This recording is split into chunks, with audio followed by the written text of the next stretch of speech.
They say truth is stranger than fiction. They forget to mention that sometimes it's also more terrifying. And this is Whispers of History.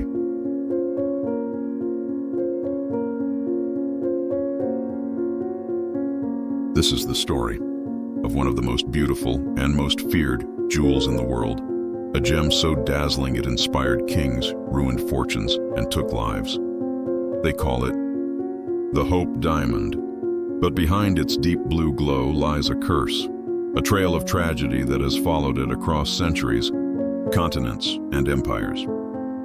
Tonight, we trace the dark history of the Hope Diamond, from its birth in the mines of India, to the glittering halls of Versailles, and finally, to the quiet display case of the Smithsonian Institution, where it still rests, waiting. Our story begins in the 1600s, deep in the Golconda mines of India, a land that gave birth to many of the world's most legendary gems. There, a massive blue diamond was unearthed, unlike anything anyone had ever seen. Weighing over 112 carats in its rough form, it shimmered with a rare violet blue hue, as if the night sky itself had been trapped inside. The gem was taken by a French merchant named Jean-Baptiste Tavernier, an explorer and trader who traveled the world in search of fortune. Tavernier called it the Tavernier Blue. But soon after he sold the diamond to King Louis XIII of France, rumors began to spread. Whispers that the stone had been stolen from the statue of a Hindu goddess, where it had served as one of her eyes, and that anyone who possessed it would be cursed by divine vengeance. Tavernier, the man who took it, reportedly fell ill, lost his fortune, and died alone in poverty. Some tales even claim he was torn apart by wild dogs, though historians debate if that was true, or if it was the curse claiming its first victim.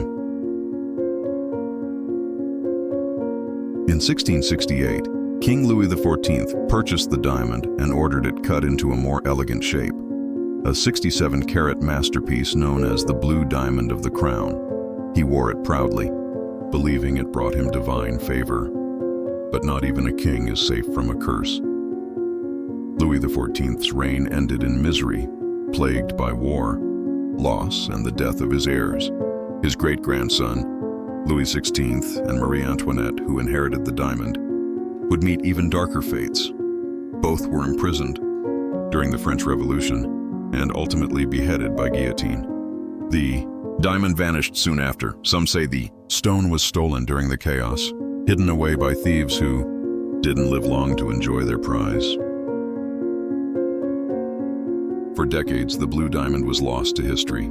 Then, in the early 1800s, it resurfaced in London, recut, smaller, unrecognizable. A 45-carat blue diamond appeared in the hands of a wealthy gem dealer named Daniel Eliasson. Soon after, it was sold again to King George IV of England. But even the king's royal touch couldn't protect him. George fell into debt, scandal, and ruin, and after his death, the diamond was quietly sold off to pay his creditors. The curse was moving west. By the mid-1800s, the stone found its way into the hands of a London banker named Henry Philip Hope, the man whose name it still carries today. It became known as the Hope Diamond. Displayed in his grand collection, it dazzled guests, but soon the Hope family began to suffer terrible misfortunes. His heirs squandered the fortune, lost their social standing, and fell into disgrace. By the late 19th century, the Hope family was bankrupt. Yet that didn't stop others from wanting it. The diamond changed hands again and again, through jewelers, heiresses, and adventurers, and each time, tragedy followed close behind. In the early 1900s, the Hope Diamond was purchased by the famous French jeweler, Pierre Cartier. He knew of its sinister reputation, and he used it to his advantage.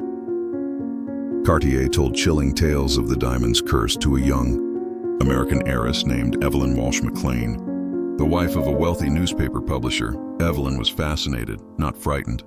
"Bad luck," she laughed. "Always misses me." She bought the diamond in 1911 and wore it constantly, at parties at home, even while bathing her dog. But the curse was patient. Soon after, her mother-in-law died. Then her 9-year-old son was struck by a car and killed. Her husband descended into madness, leaving her for another woman, and later dying in an asylum. Her daughter died of a drug overdose at just 25.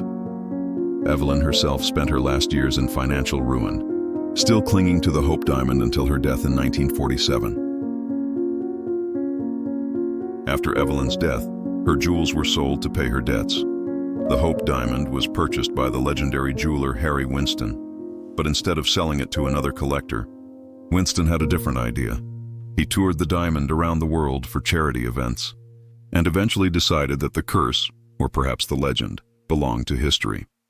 In 1958, he donated the Hope Diamond to the Smithsonian Institution in Washington, D.C., and in a strange twist of irony, he sent it through the mail, wrapped in brown paper and insured for $145. The postman who delivered it, James Todd, later reportedly suffered a series of misfortunes, including a car accident, a leg injury, and a house fire.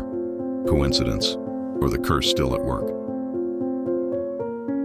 Today, the Hope Diamond rests behind bulletproof glass at the Smithsonian, admired by millions each year. Under the bright museum lights, it glows a mesmerizing blue, but when exposed to ultraviolet light, it emits an eerie red phosphorescence, as if the heart of the stone is still alive. Scientists have analyzed it.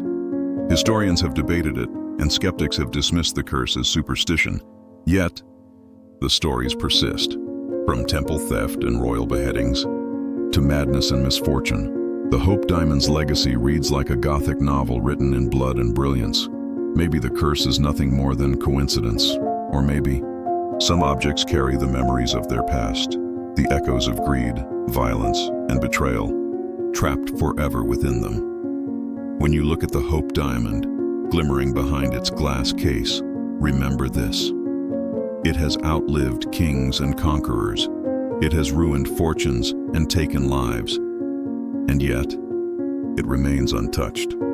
Perhaps that's the true curse, that it never dies. This has been the story of the Hope Diamond, a gem of unimaginable beauty and unfathomable darkness, a reminder that not all that glitters is free from blood.